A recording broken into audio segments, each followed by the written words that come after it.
दोस्तों नमस्कार, स्वागत है आपका यूट्यूब चैनल एबी टेक में। सबसे पहले यहाँ पर देखिए अपडेट है असिस्टेंट प्रोफेसर के 910 पदों पर भर्ती के बारे में। ये भर्ती है 2022 की असिस्टेंट प्रोफेसर भर्ती, जिसकी हाल ही में अभी परीक्षा हुई थी और इसके बाद इंटरव्यू शुरू होने थे। फिलहाल उसके बारे में अपडेट आ गई है कि 4 साल 2 बार परीक्षा परिणाम अधर भविष्य। प्रदेश के अशासकीय सहायता प्राप्त महाविद्यालयों में असिस्टेंट प्रोफेसर के 910 पदों पर भर्ती के अभ्यर्थियों का भविष्य अधर में फंसा हुआ है। 2022 में भर्ती शुरू होने के 4 साल में 2 बार लिखित परीक्षा कराई गई और 2 बार परिणाम भी जारी हुआ, लेकिन आज भी नतीजा सिफर है। एक परीक्षा नियमितता के कारण निरस्त करनी पड़ी, दूसरी परीक्षा कानूनी आधार पर फंसती हुई दिख रही है। इस मामले में यथास्थिति बनाए रखने के लिए सुप्रीम कोर्ट के आदेश पर उत्तर प्रदेश शिक्षा सेवा चयन आयोग ने मंगलवार से इंटरव्यू शुरू हुए थे, उनको तत्काल प्रभाव पर रोक लगा दी है। हालांकि बुधवार सुबह 8 बजे से पहले ही 100 से अधिक अभ्यर्थी इंटरव्यू के लिए आयोग पहुंच चुके थे। आयोग के अधिकारियों ने अभ्यर्थियों के बीच पहुंचकर इंटरव्यू स्थगित करने की जानकारी दी और वापस लौटने का अनुरोध किया। उसके बाद जो अभ्यर्थी उन्हें सुरक्षा कर्मियों ने इंटरव्यू स्थगित होने की जानकारी दी। उप सचिव और पीआरओ डॉक्टर संजय सिंह के अनुसार सर्वोच्च न्यायालय में लंबित एसएलपी में सोमवार को पारित आदेश, जिसकी जानकारी आयोग को मंगलवार को हुई, इसके अनुपालन में जो इंटरव्यू 22 जुलाई से 13 अगस्त तक चलने थे, उन पर फिलहाल रोक लगा दी गई है। तो असिस्टेंट प्रोफेसर की भर्ती परीक्षा फिलहाल स्थगित हो चुकी है, सारी प्रक्रिया ठप हो चुकी है।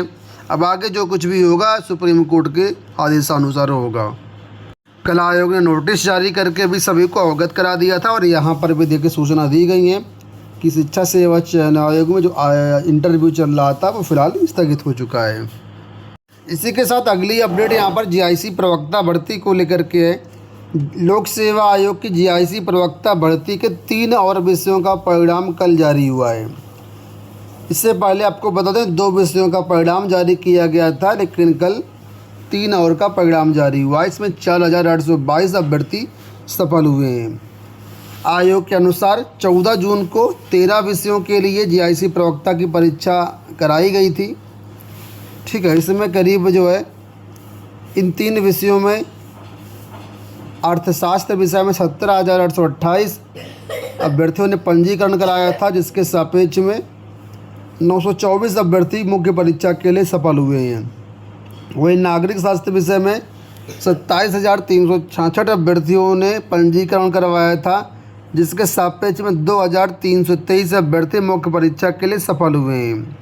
वहीं भौतिक विज्ञान में 19,134 अभ्यर्थी पंजीकृत थे, इसके लिए 1,575 अभ्यर्थियों को क्वालिफाई किया गया है। तो इन तीनों विषयों का रिजल्ट अवेलेबल है, आप लोग चेक कर सकते हैं और अपना आगे की तैयारी कर सकते हैं। एक बड़ी खुशखबरी आप सभी के लिए यहाँ पर है कि असिस्टेंट प्रोफेसर की नई जो भर्ती आनी है, नया विज्ञापन आना है, वो अगले सप्ताह विज्ञापन जारी होने की सूचनाएं दी गई हैं।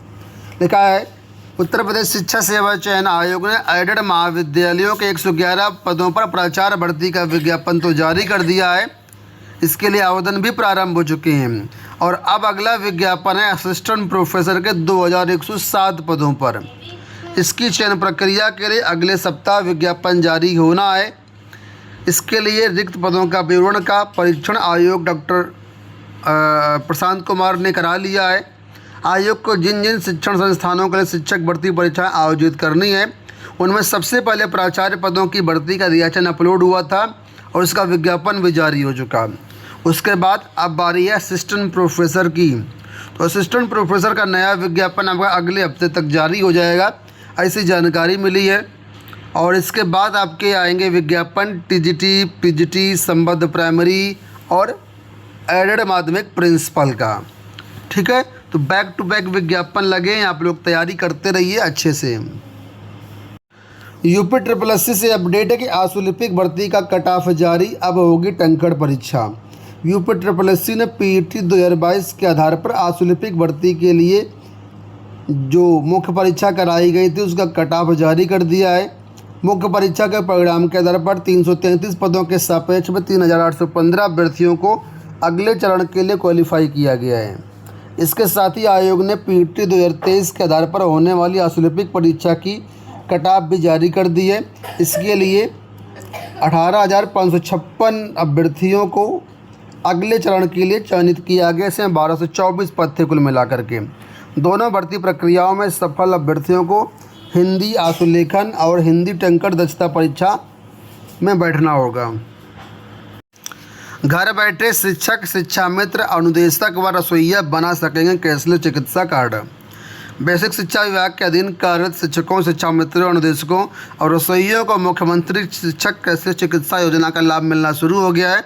ये अब घर बैठे इस सुविधा का लाभ ले सकते हैं और प्रति वर्ष 5 लाख रुपए तक का कैशलेस इलाज करवा सकते हैं। इसके लिए बताया गया है, पूरी प्रक्रिया बताई गई कैसे आप कार्ड बनवा सकते हैं।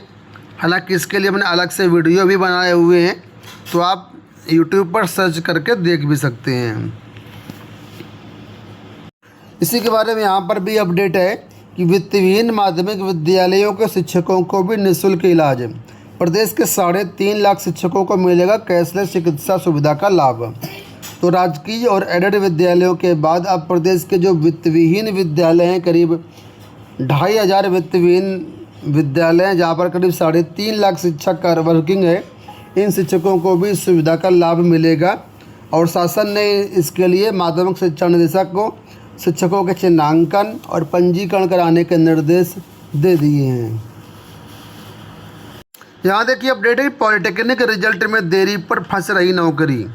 प्राविधिक शिक्षा परिषद की सम सेमेस्टर, वार्षिक और विशेष बैक पेपर परीक्षा 2026 का परिणाम जारी होने में देरी हो रही, जिससे हज़ारों छात्र परेशान हैं। सबसे अधिक मुश्किल अंतिम सेमेस्टर के विद्यार्थियों को हो रही है, जिन्हें उच्च शिक्षा संस्थानों में प्रवेश, कैंपस प्लेसमेंट और विभिन्न सरकारी व निजी नौकरियों में आवेदन के लिए अंकपत्र और परिणाम की आवश्यकता है। समय पर रिजल्ट न आने से उनके भविष्य की योजनाएं प्रभावित हो रही हैं। छात्रों की बढ़ती परेशानी को देखते हुए प्राविधिक शिक्षा परिषद ने मूल्यांकन कार्य में लापरवाही बरत रहे केंद्रों पर सख्ती जताई है। फिलहाल पॉलिटेक्निक रिजल्ट में अगर रिजल्ट आ जाएगा समय से, तो बहुत सारे छात्रों का यहाँ पर बेनिफिट हो सकता है। रेलवे जेईई के 4,098 पदों पर होगी भर्ती। रेलवे प्रतियोगिता परीक्षा की तैयारी करने वाले छात्रों के लिए अच्छी खबर है। रेल मंत्रालय ने रेलवे भर्ती बोर्ड के माध्यम से जूनियर इंजीनियर सहित अन्य तकनीकी पदों के लिए भर्ती प्रक्रिया का शॉर्ट नोटिस जारी कर दिया है। 4,098 पदों पर नियुक्ति प्रक्रिया होगी। इसके लिए junior engineer, depot material superintendent और केमिकल एवं मेटलर्जिकल असिस्टेंट के पदों पर ये पद शामिल हैं। इसके लिए बताया गया 18 से 33 वर्ष के बीच में एज होनी चाहिए। नोटिस जारी हो चुके 14 अगस्त को, बाकी जो डिटेल्स हैं वो आपकी जारी हो जाएंगी। ठीक है। अंत में यहाँ पर देखिए अपडेट है कि 500 पदों के लिए 5,000 अभ्यर्थियों की परीक्षा। हरियाणा के सोनीपत स्थित मारुति सुजुकी प्लांट में 500 पदों पर भर्ती के लिए IIT अलीगंज में परीक्षा का आयोजन किया गया। 33,000 तक के वेतनमान वाले पदों के लिए अभ्यर्थी उमड़ पड़े। तकरीबन 5,000 ने परीक्षा दी। प्रधानाचार्य राजकुमार यादव ने बताया कि चयनित अभ्यर्थियों को 33,000 रुपये का वेतनमान दिया जाएगा। ठीक है। और इनसे जो है कुल मिलाकर ITI में जो रोज़गार मेला लगता है उसी के बारे में ये अपडेट है। दोस्तों ये हो गई आज की सारी सूचनाएं। इस वीडियो में इतना ही। धन्यवाद, नमस्कार।